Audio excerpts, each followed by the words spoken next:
Ball. And Professor Peter Ball is a professor in operations management at University of York Management School.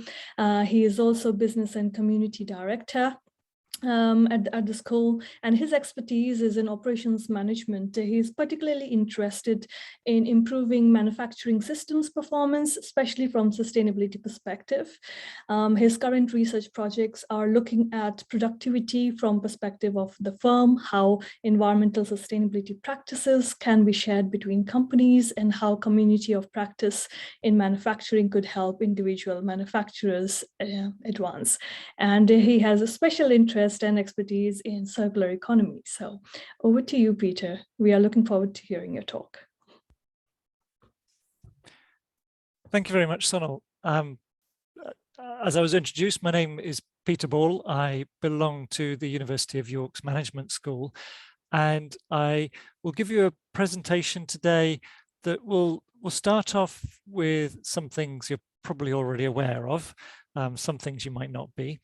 Then I'll go into a bit more detail about each of the things that I want to bring together. And some of you might be familiar with all of those components, and some of you might only be familiar with one or two.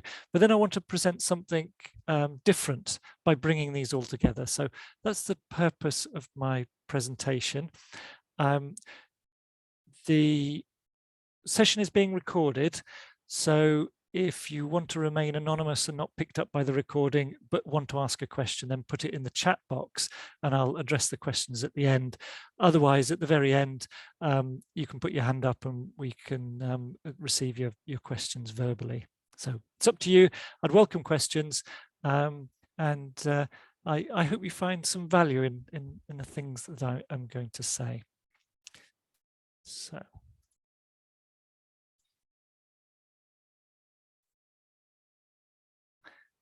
Hopefully you can all see this. So my presentation is on opportunities for the local circular economy through urban vertical farming. Now, I will explain what circular economy is in a little bit, but if for the time being, it's about moving things around and reusing them or recycling them and keeping the value that they hold. And some of you are familiar with what you put out in your dustbins, maybe.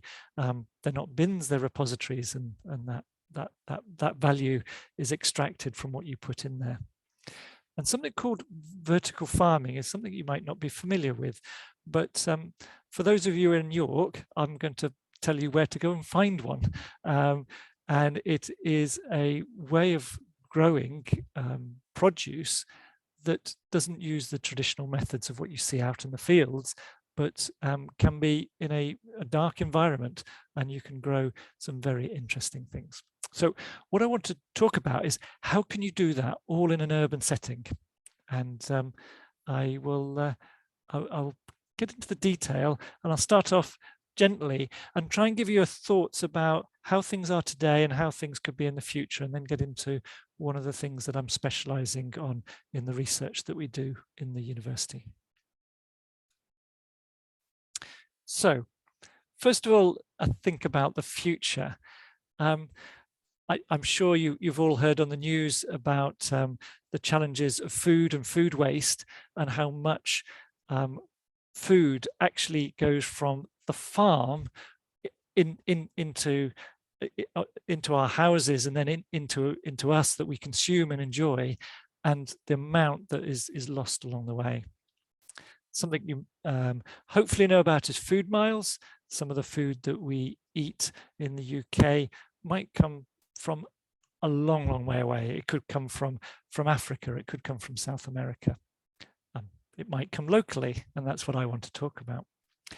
I don't want to make this a depressing presentation, but I think we're all aware that town centres, as their original purpose and their original way they were made up, is in decline. We see empty shops or spaces where there used to be shops, and they've changed into something different. And we might also see underutilized spaces around our centres, or even wider within our towns and cities, but not right in the very centre.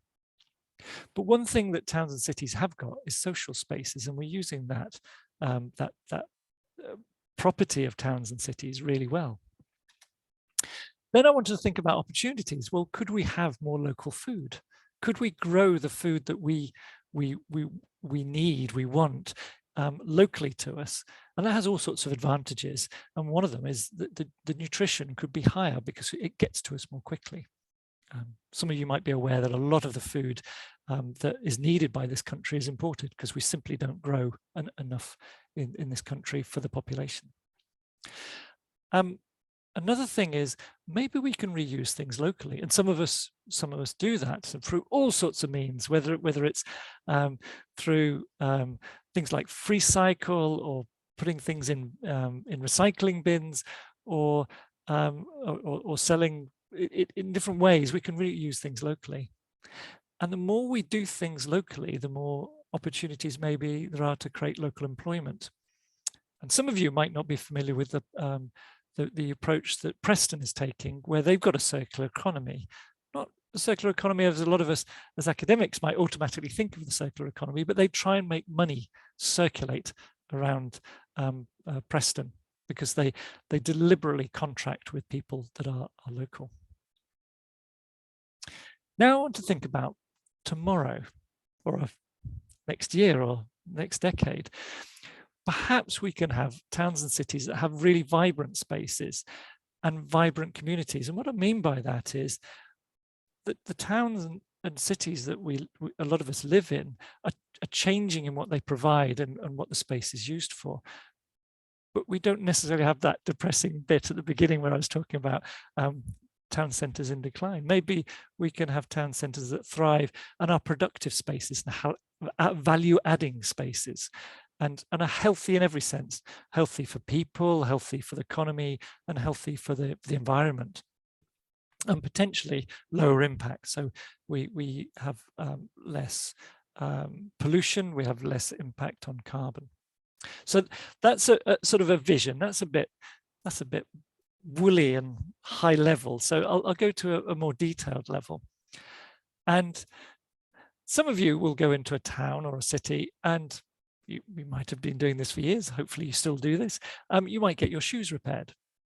And now, as technologies have moved on, you might get your phone repaired. So there's things that go on in our urban centres that are value adding. That it's not just about the transaction of being able to buy and sell things that are already made somewhere else, but we're adding value to things that are already in the centres.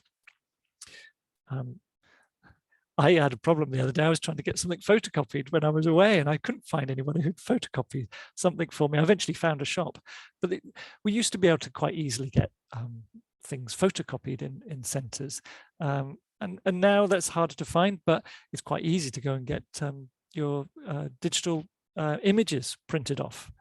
I'll expand that image, that idea of printing, not just to that 2D, just getting a thin piece of paper printed, but you can now print all sorts of things. And I'll give you one example a bit later on, but to show you the breadth of what you can print these days. You can print houses, so you can build houses sort of bottom up with machinery that can produce a house within hours, actually dozens of hours, but within days you can build a habitable building. So this idea of printing is an interesting one. Well, you can go and buy dog food and pet food in towns and city centres, but you can now go online and specify exactly what food that you want for your pet. You can get whatever blends that you specify. You can do that for muesli. You can do it for all sorts of things. And I've told this tale about my daughter's dress before, so apologies if you've heard this one before. But years and years ago, not in the UK, we went into a shop, and the family went into a shop. My daughter really liked a dress, but it didn't fit. And we talked to the two shop staff, and conversation went on, and we decided that we'd buy it anyway, even though it didn't fit properly. By the time I had finished paying, that dress fitted perfectly. because what that shop had realized was it wasn't just about selling things, it was making things, selling things that fitted exact requirements. And that's been tried in a very well-known high street shop within the UK. I think it was the Bristol store that they were doing it, where you could go in and have your clothes that you have just bought tailored or adjusted exact to your requirements. And so I'm getting away from this business of just selling to doing more things in centres. I've got to get coronavirus in here somewhere. And although it wasn't mask making, it was really interesting what happened at the start of the pandemic, because hospitals, frontline workers needed protection. And suddenly designs were being shared all the way around the country, and schools, people at home in their garage were making things, whether it was the scrubs for medics, whether it was visors for whoever. Standard designs were being shared, and people were making these things to the same specification. And so we can do really interesting things in a distributed way. And then finally, and I'll get onto this is a purpose of what I want to talk about the idea of growing things in centres. And I will tell you where in York you can go and see that. And that's a bottom right image is a picture of a container, a shipping container. There are all sorts of things you can do with a shipping container these days. There's research projects called Factory in a Box, where literally there's a factory, it's in a box, and it travels around the country to the place of need. You can be running a brewery, and the bottling or the canning line turns up to your brewery, bottles or cans the beer, and then leaves. If you look around a Formula One racetrack, when the cars are there for their races, if you get an aerial shot ever and you look in the car park, there are lorries there. They are mini factories. They're making things. They're printing things for the cars in those containers. So this idea that we can have containers, or we can do things in small, seemingly innocuous, sort of no chimneys sticking out, no horrible liquids spilling out of these sites. Self-contained blocks, shipping containers can make things, and that's what I wanted to get onto towards the end of the presentation. And I'm going to give you an insight to one of those. Some of you might have been to Spark York in the York City Centre, and if you go around the downstairs, it's an innovation space. There's bars, there's places to buy food. If you go up to the first floor, there's what's called a vertical farm or a container farm that's run by Professor Catherine Denby at the University of York. And if we peeled the sides off of that container, what goes on is what's shown in the images along the middle of this screen. So there's a germination cabinet, and then there's the growing beds. They look different colors because that's the LED lights are the key part of the seedlings growing into valuable crops. And these crops grow, and then they get to the stage where they're harvested and packed, and then they're dispatched locally. In some cases, the produce goes directly downstairs to the restaurants, the bars downstairs. And one of our projects, in one of the research projects we're doing at York, is we can build models of things. And we've got a model of that farm, and the modeler, the person who's doing it, is Ehsan, a postdoc at a postdoctoral researcher at the university. And from his home or from anywhere in the world, he can run simulations of what goes on in this farm. He can access real-time data of what's going on in this farm, this container in the middle of York, and he can project forward what's happening in 2 days or 3 days or 4 days. And he can use this model potentially to provide advice to say, actually, if you change your schedule, you'll be able to produce these different things. Now, I'm putting all these different ideas out, and I'm going to bring them all together. So what happens if we can make things in centres and use valuable have valuable opportunities to make things, whether it's growing food or whether it's making things for us to wear or to use in spaces around centres. And the centres become value-adding, vibrant, thriving places where you can see what's going on. So if we can use digital, the power of the information technology to help us, then there's some interesting things that we can do. This is a different view of the circular economy. It's a former PhD student that I supervised, who's now over in Sweden, drew this, and I thought it was a really nice way of showing things, that we can extract materials and grow things, and we can process them and make them into components, moving up in the red letters to the assembly and distribution and use. And the traditional view, well, maybe not a traditional view, a modern view is then we dispose of that, but we're challenging that over the last few decades, last few years, much more strongly. And we can try and create more and more loops. So we can, if we're using something, maybe somebody else can use it after us. Or if it's not quite in the right state, maybe we can send it back for repair or remanufacture, or what goes in our bins at home for on recycling day often is going back to reprocessing. It's not the most valuable thing, but we can create these loops, and wouldn't it be good if we could have these loops circulating not across the country or across the world, but locally? And what happens if we could grow things locally and reuse any food waste or agricultural waste locally? So I want to close my presentation, and I realize I'm going quite fast and I've presented lots of different ideas, but I want to put them all together here. About whether we could create circular urban vertical farming. It's a project that we're working on, funded by the Food Network Plus and UKRI, who fund a huge amount of UK research. And the project team, I won't go through all the names, but the project team is listed here. That's why I've gone to different format of slides, because I've got to give the credit to the wider team. And what we're really interested in doing is finding out what data we can find out about what's going on in the city centres or the town centres, what we could use as a result of that to grow things or to make things. And this is all built around a food challenge.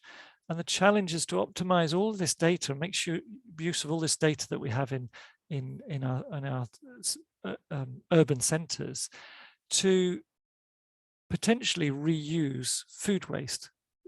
And it's ideally we don't we keep food in the best possible form that we can use, we can consume it as humans. But if it is going to be waste, because as humans we wouldn't eat certain things, or it's just not possible to move perfectly food around, we do get waste, and maybe we could use that waste and use it locally. And sometimes the data is not there, but maybe if there's poor data availability, maybe we can source it from some unusual places. And the project we're doing is using something called data science and we're going to use this ability to number crunch and the ability to find out about what's going on in our centres and go, hold on, there's some food waste over here, or if there's a restaurant there, we can guess that there's certain food waste coming out of it because we know that type of restaurant would have these types of wastes. And then we can say, well, what happens if we could gather together all these flows? And a sub-benefit of this is, well, if we can do this in centres, then we can engage consumers and the general public in knowing where their food comes from and getting them more interested in healthier food and food that is might only hours before have been picked, and maybe even less than an hour gone from being picked to appearing in our food, in our meals. Now, there's a diagram at the bottom. I will take a little bit of time to explain that, and I'll then take that diagram and show you in a different way on the next slide, and then I'll end. All of the things in grey and black we know quite a lot about already. So we know how to capture waste. We're very good at that. We're very good at capturing it and getting rid of it quickly. We also have a way of extracting value, whether it's paper waste or whether it's crop waste. If it's a carrot, we know what's in a carrot, and we can, if it's a waste carrot, then well, it's not a waste. We can get some really interesting things out of different crops. We are getting better at data capture. It's incredible how much data that we are capturing these days. I won't scare you about what data is captured and what happens when you walk across the streets of London to a train station, and who could potentially be watching, or there's no human watching, but there's automation and something called machine learning or artificial intelligence tracking people. We're good at developing new materials, and we know about how to farm generally, but also build farms in towns and cities. And consumers, not all consumers, but there's consumer interest in how things are developing. But if we can bring all that together using the power of digital, that maybe we can do some interesting things. So this is my last slide. It's a busy slide, but I will explain it.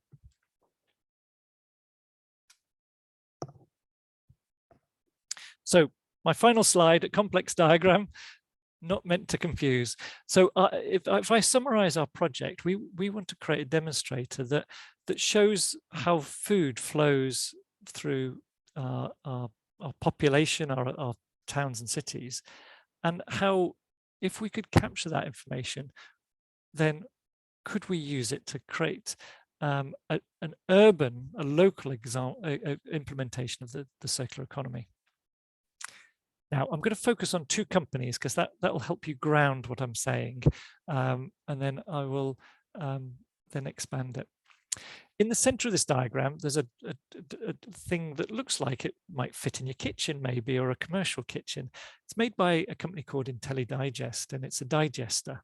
So it takes waste from the restaurant.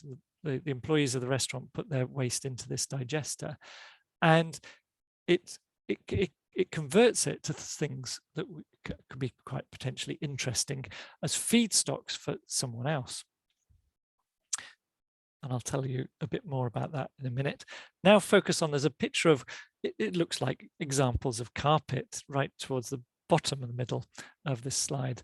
And a company called UoY is able to take agri-food waste and make it into a solid thing, and that could be insulation materials, it could be boards to helping with construction, it could be shelving, it could be containers for use in packaging. And so they can take brewery waste, for example, the spent grain that comes out of breweries that would normally be passed on to farmers. Well, maybe we can get a higher value. Sorry if there's any farmers listening.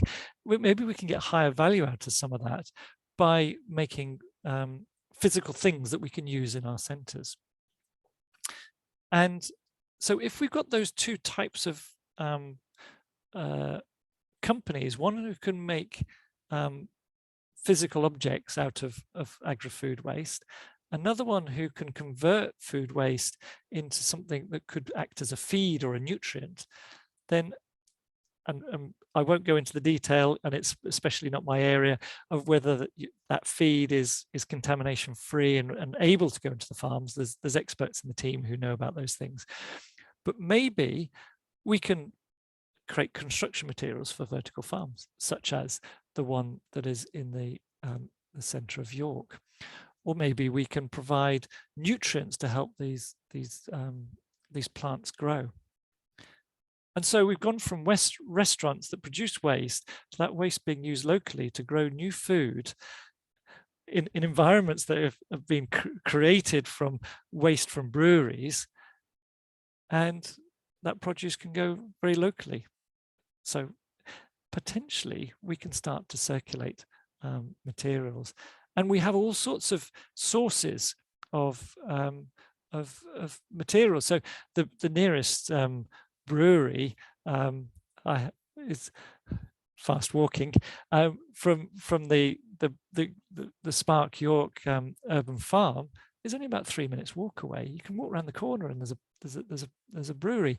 And breweries have cropped up in all sorts of areas around the country, but it's just one example of where there's an opportunity to make the best use of things. But if we know about them, then we can capitalize on them. So I hope that's given you a picture of some of the interesting research, or interesting for groups of us, interesting research that goes on in the university, but also a way of thinking about the future of what is the purpose of our town, our city, our area of housing, and how can we know more about where our food comes from, and know more about where our waste goes to, and have hopefully less impact in doing that. So lots of things in there. I'm more than happy to answer any questions. And so thank you for listening. And just as a reminder, if you want to ask a question but don't want to reveal your identity, put it in the chat box. Otherwise, I'll hand over to Sonal, who can look for any hand raising. But thank you for listening. Thank you for your time. Thank you, Peter. Yeah, very inspiring talk, and very relevant in this current times, actually. So are there any questions before I ask my own questions? I'll open the questions to the floor. So are there any questions, anyone? If you want to raise your hand.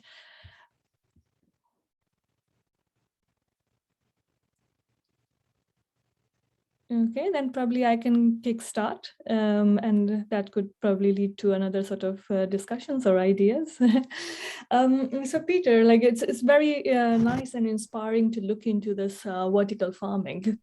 But we also know that it could be energy intensive as well. So where do we sit in our area or agenda of sustainability, and how sustainable are these vertical farms?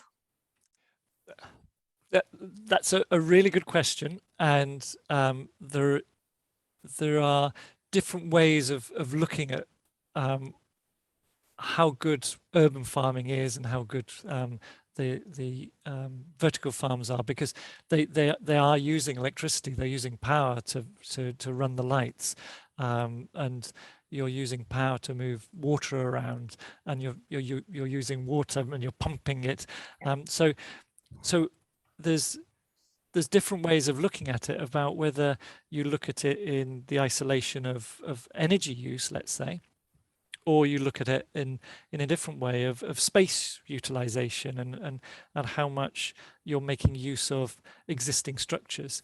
So I am not the expert on the differences between the scale of farms and of vertical farms, and then comparing it with the glass houses positioned in the right locations wherever they are in a particular geography, and an open field farming.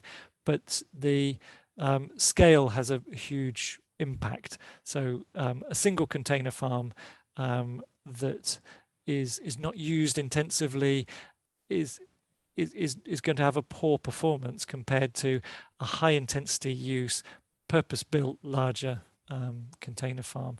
So there are issues of scale, but it is a good point that it's a different impact that we have from these farms. Yeah, no, to be honest, well, I think maybe 3-4 days ago, I was just having a discussion with a designer who is also owning another company on heritage wind farm, and they were trying to explore how they could use potentially wind farms on the cafe and things like that, so integrate that with the community.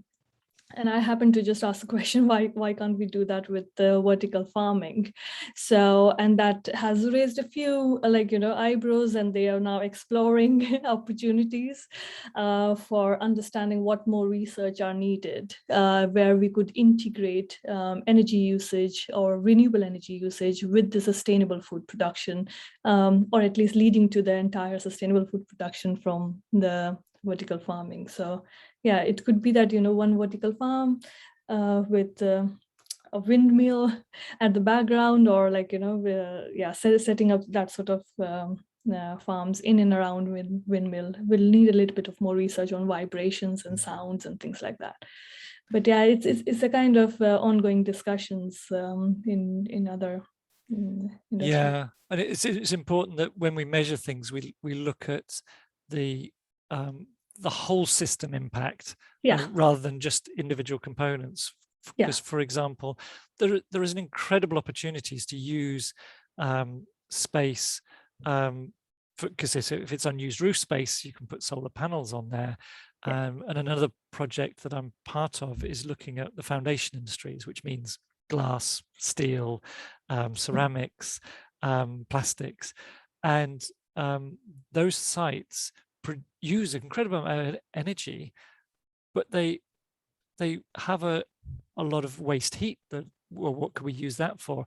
Or they might have spare land, or they might be able to capture the CO2, or do capture the CO2. So what can we do with all those resources? So whilst individual components might be not the best on their own, but once you build them into a wider picture, I think that's when it gets really interesting. Yeah. And it's also about the trade-offs. So yeah.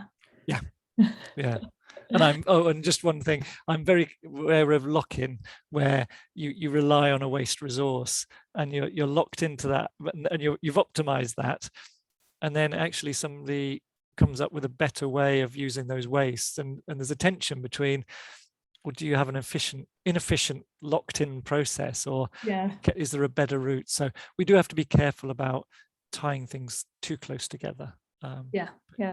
No, you showed very good examples of how, waste from one industry could be actually utilized in another industry. So yeah, thank you for that. Okay, back to the floor. I don't see any hands being raised. I mean, if you want to just unmute yourself, or switch on your camera, you can do that as well. And I've just seen there's a question that's just come up in the chat.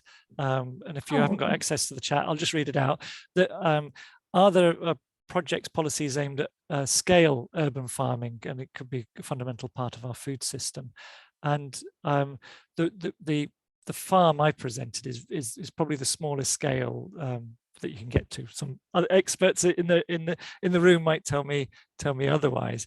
But as you get bigger, then you get those advantages of scale, that you have more space given over to production and less over to the space for, let's say, harvesting or the equipment for the operation of the pumping and so forth.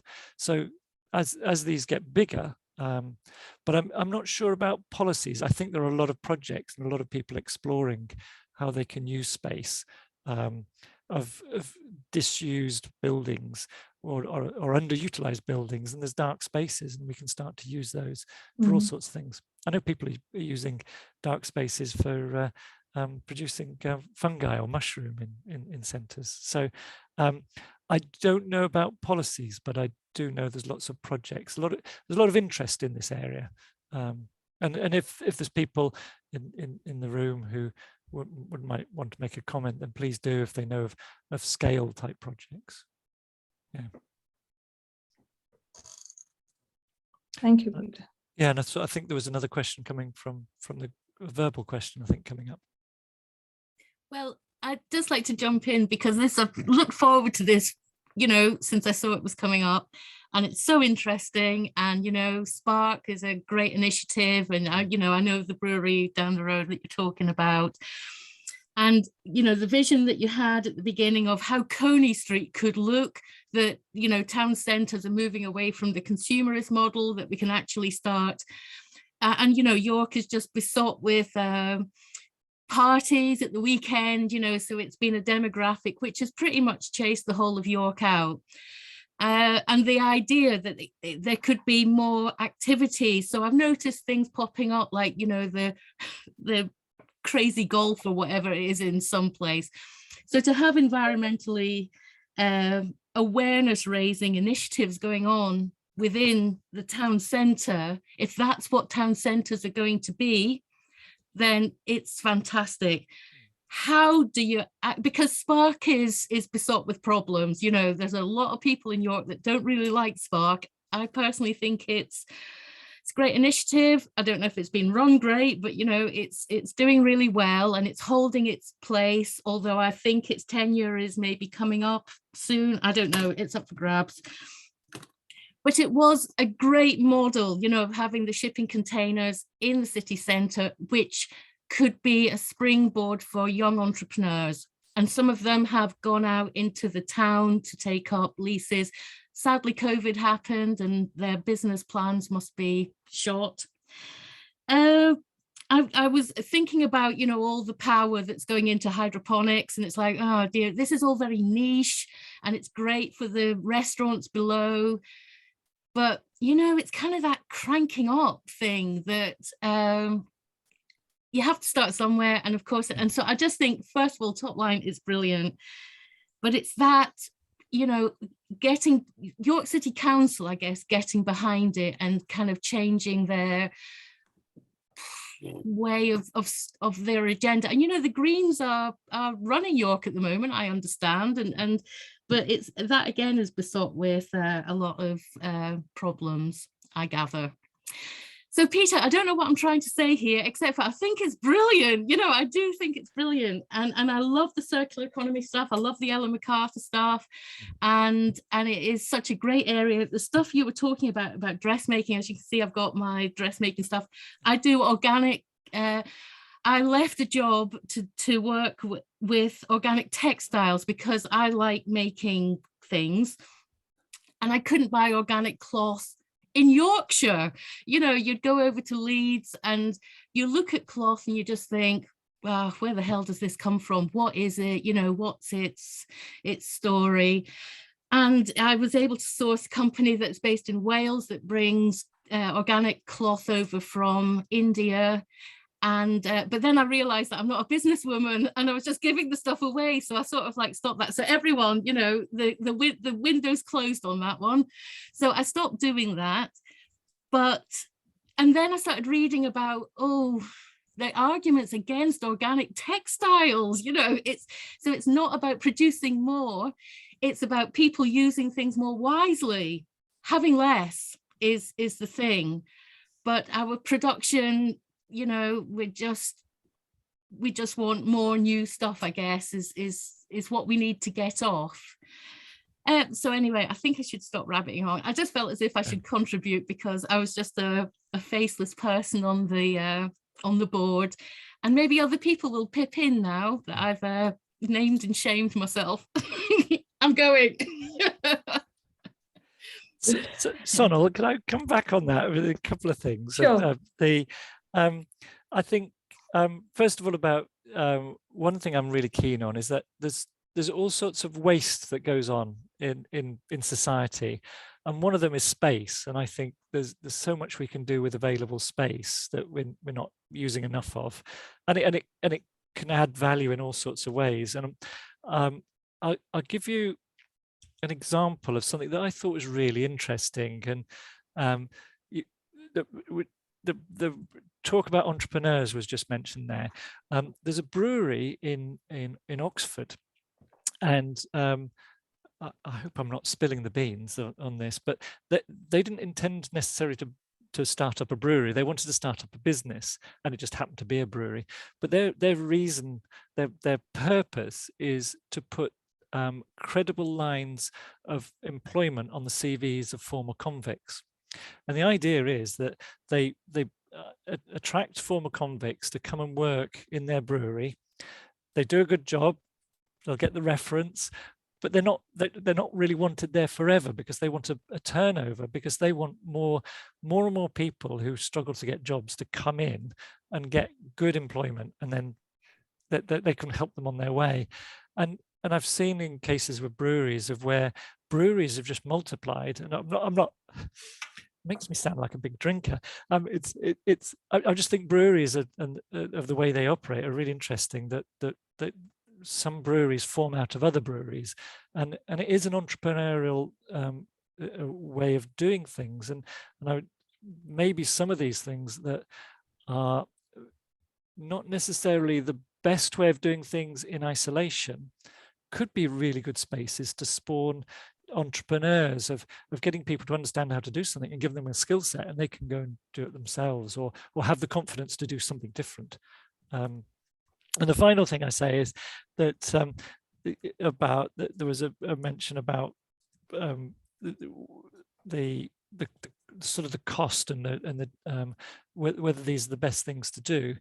I think there is a huge amount of work to be done by academics, others, politicians, on how to communicate effectively what the impact of something is, of whether it's good or bad, because there's too many things to think about when you're buying something or engaging in something. And if we've got a better way of saying this is good and this one's even better, I guess there's so many things to think about whether it's got a social good or it's an environmental good or a financial good. Yeah, no, there's some very interesting things you brought up there. So back to you, Sonal. While it gives me a chance to read on the chat. There was a comment, something come up. Shall I pick that question then? Yeah. So it is related to how does this business-oriented initiative related to grassroots community-based schemes like Incredible Edible Movement, which is more traditional horticulture. So basically a comparison between vertical farming and a traditional horticulture. I'm going to go after the community part of that, and it's deliberate. I'm taking a slice of the question because I'm not an expert in the farming. I'm more about understanding the system and how you put it together, and data and modeling. But I think it's really interesting that the question started off about this business-oriented initiative. I think we're probably too blinkered, and we don't think as a society of the different models that we can operate with. And it doesn't have to be that simple, just for profit business structure. And there's all sorts of business structures that are possible now, and they can serve multiple different types of business structures, can serve different purposes. And I think we're too dominated by the traditional business and not enough about how, where something could be a community benefit society or of a cooperative structure. So I think things like grassroots community work could be part of a really rich spectrum and a less skewed spectrum of where we get together and do useful, purposeful things that hopefully generate enough money to cover costs, or if they're not, then there's a reason why you're not covering costs. But I think having a wider view of what business activity could be, I think would be a great debate to have. Thanks, Peter. Okay, so there are comments coming in. Businesses generally follow the money rather than sustainability. How do you avoid this? Yeah, I mean, traditionally, yes. But, since last, I think maybe few years, maybe a couple of years, especially after UK has announced about the policy of net zero, there has been quite a lot of initiative coming from like multinational companies, even the small, medium-sized enterprises now, because they are all bound by the now policy to reduce their carbon footprint. So yes, they are driven by money, because if they are not driven by money, then they wouldn't be a business. But Peter, if you want to add anything more on that. Yes, and I'm not well enough read on this, and I stand to be very quickly corrected. The company structures in the UK aren't necessarily representative of company structures globally, and we have a different view of what shareholding means to other countries.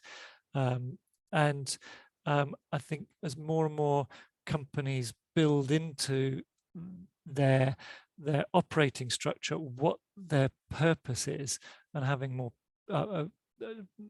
business driven by purpose rather than a narrow view of profit, because although there's legal duties around taking care of shareholder interests, it doesn't necessarily mean to say that is only about profit. And so I think in part it's interpretation and partly how companies are structured.